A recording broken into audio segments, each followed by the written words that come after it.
Et pour finir, nous accueillons à présent Jean-Luc Proutat. Jean-Luc, bonjour. Bonjour. Nous sommes ensemble pour parler de la France. Alors, certains observateurs annoncent que 2012 va être une année difficile, notamment dans la zone euro, où beaucoup de pays vont devoir mettre en place des mesures d'économie budgétaire et risquent la récession. Où se situe la France dans ce tableau ? On n'échappe pas non plus à des efforts de rigueur budgétaire, ne serait-ce que parce que nos déficits sont relativement élevés, alors qu'on est sorti de la récession en 2010. Mais en 2011, on a encore quelque chose comme 5,6-5,7% du PIB en déficit public, ce qui est relativement important. C'est au-dessus de la moyenne de la zone euro.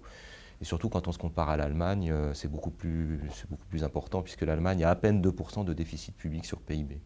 Oui, alors vous comparez la France à l'Allemagne et c'est vrai que les marchés semblent de plus en plus sévères vis-à-vis de la France. Oui, ils font une discrimination, en fait, c'est les fameux spreads, donc les primes de financement que les grands États payent précisément vis-à-vis de l'Allemagne.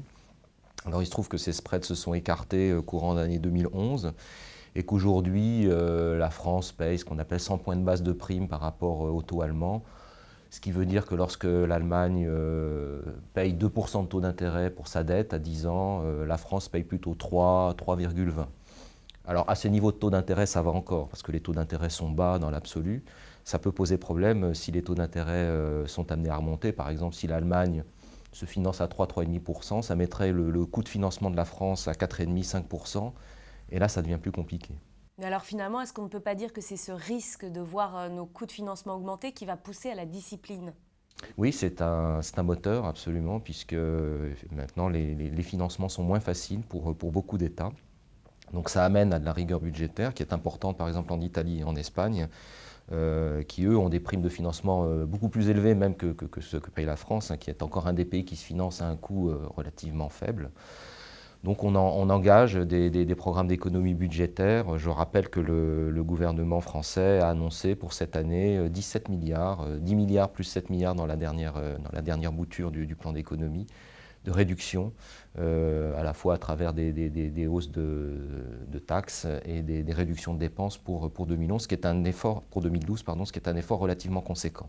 Oui, d'autant plus que nous faisons finalement assez peu de croissance. Oui, la France a une faible croissance. Alors, beaucoup de pays de la zone euro, on a terminé l'année 2011 à toute petite vitesse, même probablement avec une légère contraction du PIB sur le quatrième trimestre.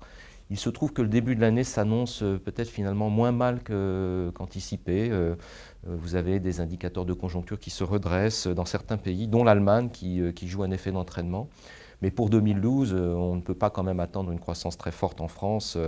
Le gouvernement anticipe 1%, nous sommes nous-mêmes sur une hausse de 0,3%, ce qui est modeste. Mais alors finalement, est-ce qu'on ne peut pas dire que c'est ce risque de voir nos coûts de financement augmenter qui va pousser à la discipline ? Alors ça complique les choses, mais il faut bien avoir à l'esprit qu'une grande partie de nos déficits sont structurels. Donc croissance ou pas, ils sont là. Et même si on avait un retour d'une croissance plus forte, il faudrait quand même engager un effort de réduction des déficits. Sur les 5,7% de déficit public sur PIB que j'évoquais précédemment, à peu près 4% sont d'origine structurelle, 3,5 à 4%. Donc ce sont des déficits qui ne s'éliminent pas avec le retour de la croissance. Donc de toutes les manières, nous sommes un petit peu condamnés, si je puis dire, à engager des efforts au long cours. Merci beaucoup Jean-Luc. Merci Sybille. Et merci à vous tous pour votre attention. On se retrouve dès le mois prochain pour une nouvelle édition d'Éco TV, votre rendez-vous avec les économistes de BNP Paribas.